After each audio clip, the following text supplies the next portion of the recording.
Ya lo hace. Pierna derecha, directo al arco. ¡Golazo! ¡Golazo!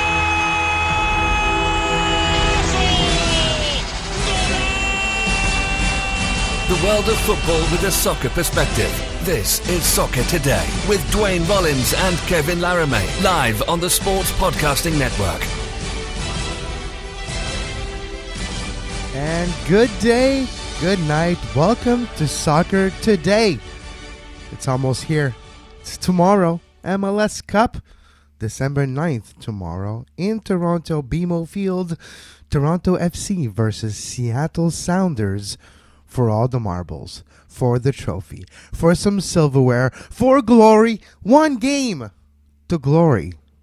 Tomorrow, 4 p.m. at BMO Field. To talk about the game, we'll have Rudi Schuller on the show in a few minutes. But before Rudi comes on, I want to talk about a bit my excitement for this game. We've been talking about it all week. It's MLS Cup week here. And we've been talking about how important, nervous, it's not even my teams. It's not even my teams, and I'm getting nervous for tomorrow. There's a aura. There's a certain amount of tension in Toronto. Yes, as you can see, I'm not in Toronto this year. I was last year for MLS Cup. This year, I'm staying in the studio. But a lot of our friends, a lot of our colleagues are in Toronto. And if you're listening to press conferences, especially the Josie Altidore press conference, yeah, you get that tension. You get to feel that emotion, that tension that builds in players. It was kind of very fascinating the way it all happened when you have Josie almost being angry at the podium answering questions to journalists. And he's the one who was open about talking about his injury, his ankle injury. And yeah, if you're open about your injury, we're going to be asked questions about it. And Josie didn't necessarily appreciate all the questions about his injury. Michael Bradley as well with big statements yesterday, mentioning that this is about us. This is about this city. Never mind Seattle. Never mind the Pacific Northwest. Never mind Bigfoot and Xbox and craft beers. It's about this city. It's about Toronto. That was Michael Bradley's opinion. Michael Bradley's really looking forward to putting a difficult few months behind him. How important for Michael Bradley is it for him to win that trophy? To win, like we mentioned before, Michael Bradley is not the type of player who won a lot elsewhere that he played. But maybe he is due, and Toronto FC could be what is needed for him to finally get that trophy. It's not just on Bradley, it's not just on Josie, and it's not just as well on Sebastian Giovinco. It is about Vasquez. It is about Osorio and other players, the depth of those teams. Same thing for Seattle. When you're looking at Seattle, like, oh, we're talking about Toronto. Seattle has been, in the last few weeks, maybe the best team in the league. They have been better than Toronto FC over the last few weeks. Yeah, the teams they faced were not the same. Games were a little bit more open, a little less defensive, a little less closed, a little bit more creative. And Seattle found a way to be insightful, find a way to be clinical, to put a lot of goals behind Houston's goalkeeper. So the thing is, it's going to be different in a one-game scenario. It's going to be different when you're facing the best team ever in Major League Soccer, at least in the regular season, by definition, with the points. What will happen? That is a very good question. It's kind of hard to predict tomorrow. We have a few predictions. We did some all week with our guests, but we have a few listeners' predictions that I will give a little later during the show.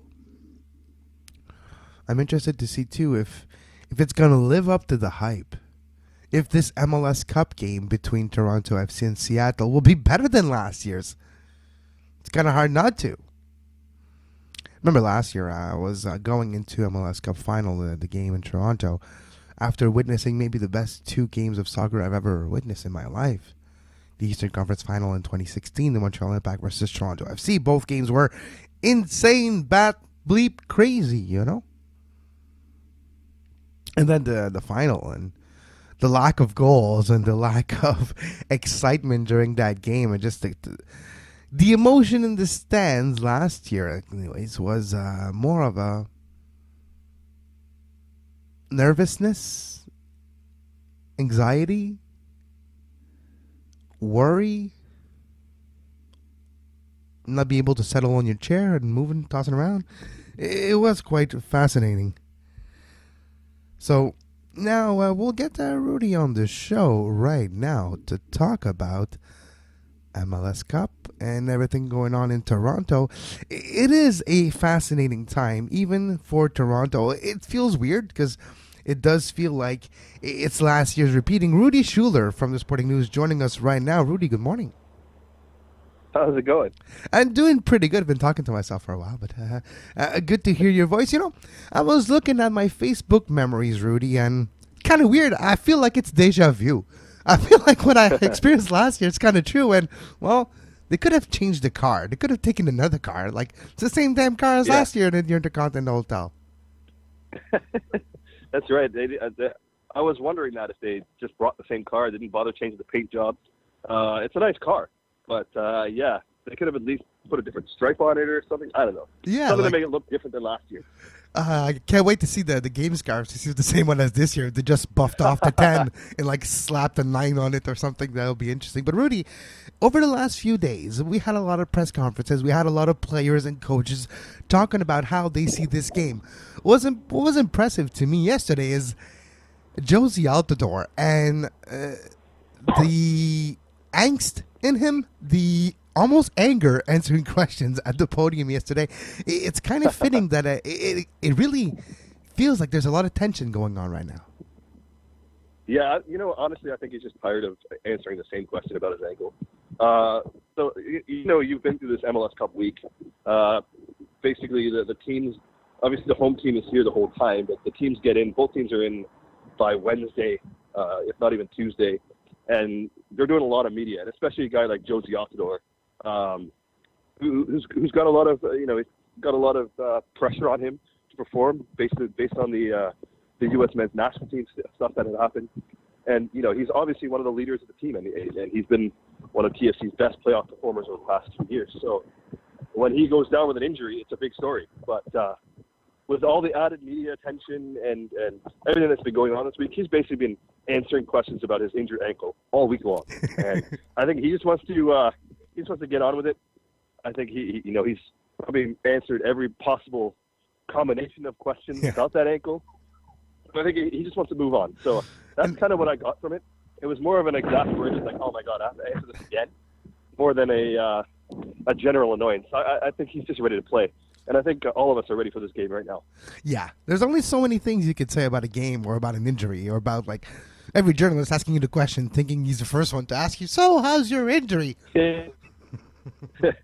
That's exactly it. And you know, to be fair to the journalists that are asking that might be the first time they asked him that, because there's a lot more, as you know, you've been in these MLS Cup weeks, there's a lot more attention. Of course, all of the Seattle media is here now too. But then there's a lot of the national media from both sides of the border that wouldn't necessarily cover a regular season game that are in town for this. So these guys, they're all asking the obvious question, but it's something that needs to be asked. So if whoever asked that at the press conference yesterday didn't ask it, someone else would have done it, 2 questions later. So it's one of those things where it's just better to get it out of the way and then and go from there. And I think that's exactly where Jozy Altidore's head is right now. When we're looking at the other of that triple-headed monster, we talked about Jozy, and we're going to talk about Bradley, and there's Javinko in a second. Bradley, he has a chip on his shoulder. I think the chip is bigger than the shoulder at this point. A tough, difficult few months with the U.S. men's national team and with all the ramification of that, and then him with the reception of fans in the United States over the last few months with booing, with being reprimanded on social media. It's been a difficult few months for Michael Bradley. And you can tell that he is getting really at the end of his role as well for this game, because yesterday answering questions like, you know what, it's not about Seattle, it's not about Brian Schmetzer, it's not about Lodero, it's not about Green, it's not about Xbox, and it's not about craft beers. It's about Toronto, it's about this city, and it's about what we can do. Is there a truth to that? Is it Toronto's game to lose tomorrow? It should be. It should be. I mean, obviously, this is the team that came off, the all-time MLS points record, and in the summertime, we're just blowing teams away. Of course, over the past 2 months, especially in the playoffs, they haven't looked like that team yet. We're all kind of waiting for that team to come back out. But either way, they're still the favorites, just based on everything. They're at home. Like I said, they had the record. They've won everything that's been put in front of them now. And this is the last piece of the puzzle. So I think that's the narrative that Michael Bradley wants to push. He doesn't want to make it about himself. He doesn't want to make it about him and Josie and the U.S. men's national team, because, quite honestly, no one in Canada cares. No one in Canada cares about the U.S. men's national team. It's one of those things where they're in this unique position where they're close enough to the U.S. and the U.S. Media is close enough to them that they can still be asking a lot of these questions. But the fans here don't care. It's not their national team. So, yeah, I'm sure a lot of the fans are sad for their players, their favorite players on TFC, that they're not going to the World Cup. But at the end of the day, they're TFC players first in those fans' minds. So I think that's where Michael Bradley is going with this. The city doesn't care about the U.S. men's national team. The city cares about TFC. So he's doing this for the city. Maybe there's some personal redemption in there as well. I'm sure there is. I'm sure there is for both of those guys. But they're representing TFC. They're not representing the U.S. So it's one of those things where, yes, he'll get some personal redemption from that if they win. But he's looking at the bigger picture, I think.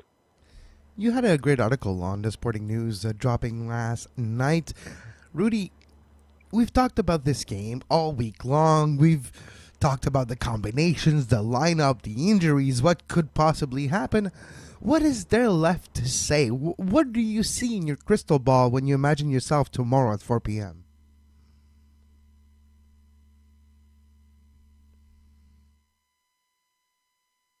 We'll have Rudy back in a second. We just lost Rudy here. That's what happens in the streets of Toronto. Sometimes you have a difficult connection. But there's a lot of people trying to make phone calls. Well, MLS Cup is getting popular. A lot of people at the same place making phone calls. And it's getting difficult to get the good signal. But one question that was really interesting to me, and I wanted to ask you, Rudy, is we've talked about this game to death. What is there left to talk to? What are you expecting tomorrow? It's true. Like I said, it's just that unique setup of MLS Cup. You got 11 days or whatever it is. Maybe not 11 days, or 8 or 9 or 10 days between the end of the conference finals, and then you've got the whole build-up until MLS Cup. Obviously, the league likes that because it allows them to put this game squarely in the spotlight and build up a lot of media hype. But, as I mentioned off the top, it kind of gets annoying to talk about the same things over and over. We saw that with Josie Altidore. We kind of saw that with Michael Bradley as well. They just want to get on with it. So, what am I? I'm expecting from this game. I'm expecting a soccer game, and at the end of the day, it's going to look a lot like last year's soccer game. I think it's going to be cold, not as cold as last year. It's going to be a cagey affair because both these teams match really well. Seattle's better than last year, but so is Toronto. Seattle has that advantage and mental advantage of having won last year. Toronto has the weight of the shoulders, the weight of the pressure on the shoulders. So there's going to be a lot of those little storylines. But right now, it's just all about tactics and tactics. I keep saying it.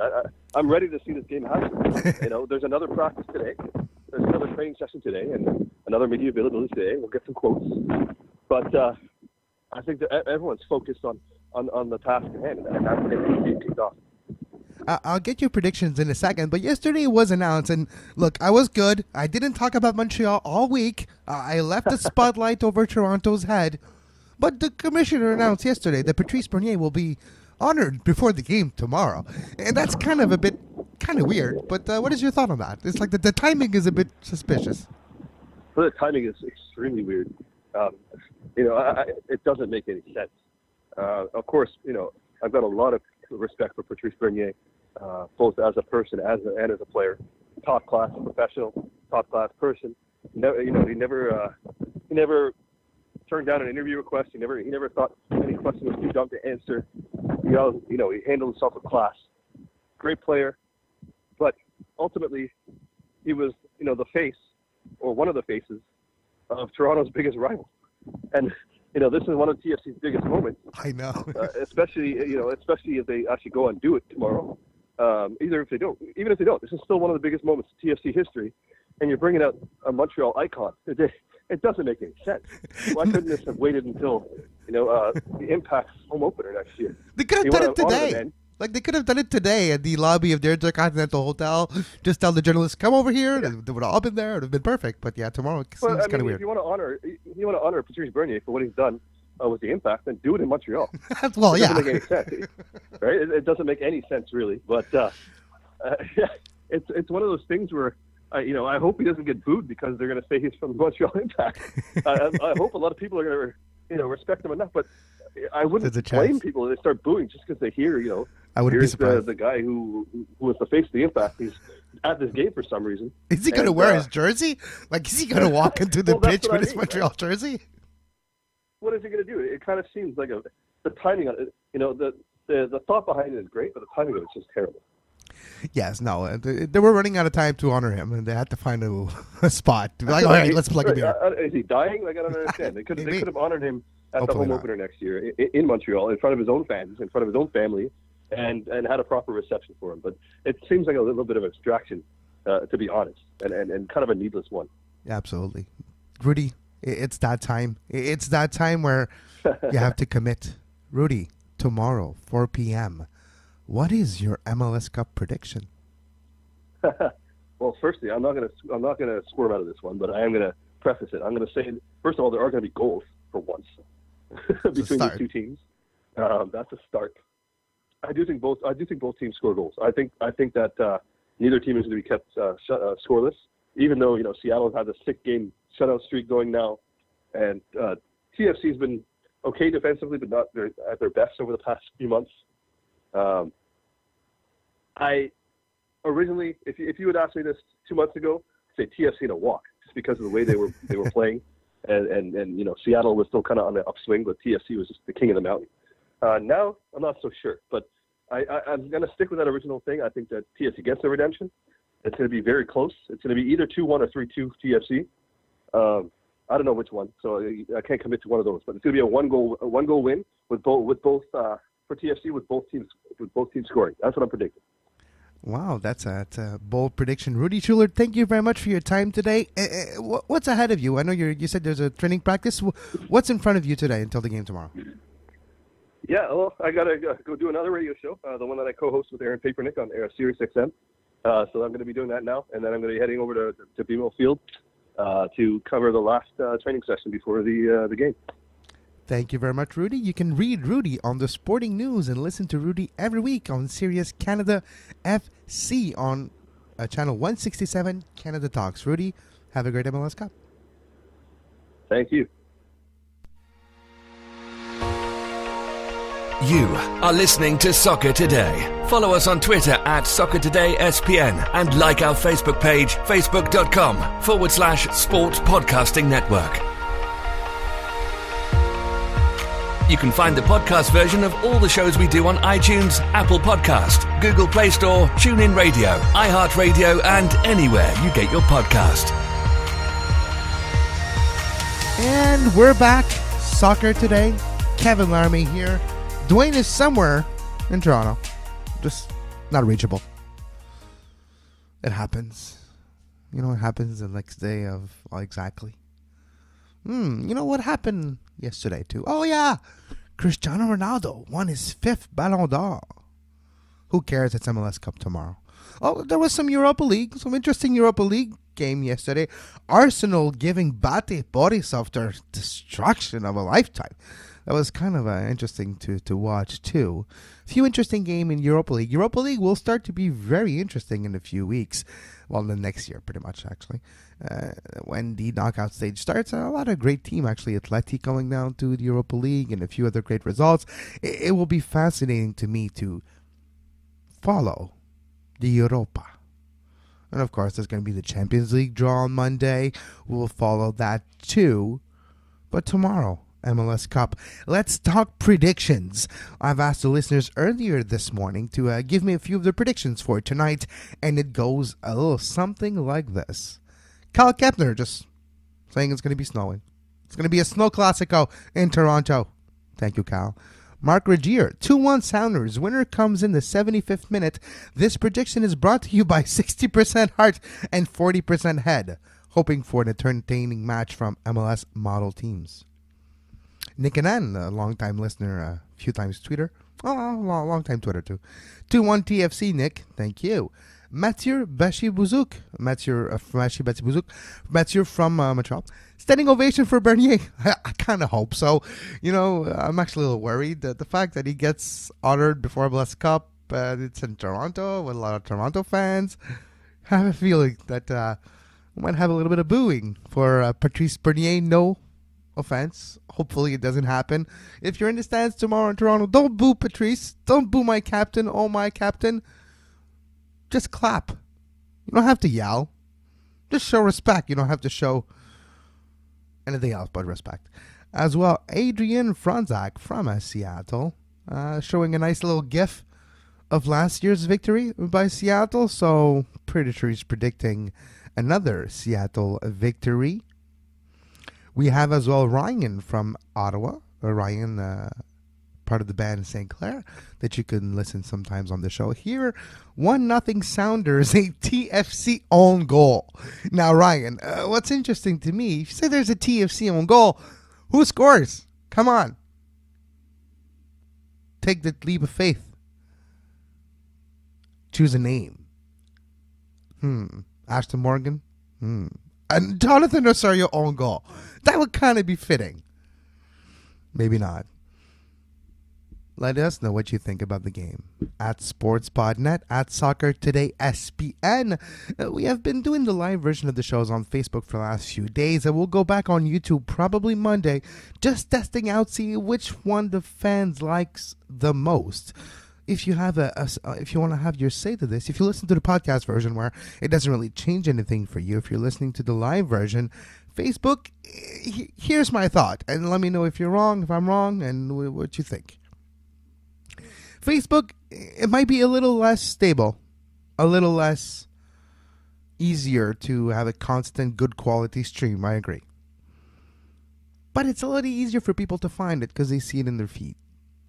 The thing is with YouTube is it's amazing quality of broadcast. The audio, the video, there's no buffering issues. It has a nice it has a nice way to stream all the data that a show like this creates without creating buffering. And it's a little different for Facebook, but Facebook has a lot of potential too. So if you want to let me know what you think, are you a Facebook or a YouTube? If you listen to live to our show, which one do you prefer? And if you don't, well, you don't. We've talked all week about predictions of our guests, predictions of our listeners just a second ago, and it's time that I get my feet wet. It's time that I take the plunge. Difficult. Toronto, the way they've been playing. Do I go with my head? Do I go with my heart? Like, Montreal's not going to win, so I'm not going to go with my heart. So what do I think? What do I do? What do I predict? Got to go with your head. And here's how I thought about it. Duane and I talk often about how in big games, big players make a difference. Yeah, they do. But I do feel that it's like, if we all have aces, kind of eliminate each other, kind of like cancels each other out. So Dempsey cancels Altidore. Lodero cancels Javinko. A Rodriguez cancels Vasquez. A Bradley and you have Alonso, kind of cancels each other. Maybe give the nod to TFC on that one. But it's going to come down to death. It's going to come down to number 5, 6, 7 on the depth chart. Who is going to have the better game? Who's going to have the better game plan? And that's one thing that's fascinating to me. Looking at both Seattle and Toronto's FC's playoff run so far to make it to MLS Cup. both of them adjusted really nicely in games. If you're looking at Duane, the way he adjusted against Columbus in the first game, same for Brian Schmetzer over Vancouver and not Vancouver, but over the playoffs. They really showed some great skills to adapt in-game. And in a one-off game like tomorrow, it's even more important than we imagine. What if Seattle takes control and Toronto finds himself a goal down and they can't adjust? What if it's the other way around? What if then Toronto finds a way to adjust with Greg Vanney and that adjustment can decide who wins that game or not? I think because of the top stars on both teams, it's going to come down to depth players. When I say depth players, I'm not talking about like number 16, the guy who's on the bench is going to make a difference. No.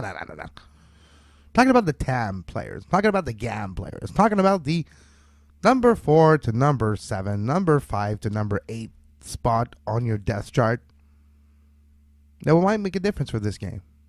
Talking about the adjustment of the coach, the mentality, and maybe the will to win. Does last year's loss by Toronto serve as motivation? They say it did all year. Will it continue tomorrow? There's a good chance. And we'll see if that is the case. I hope you like our MLS Cup week here on Soccer Today.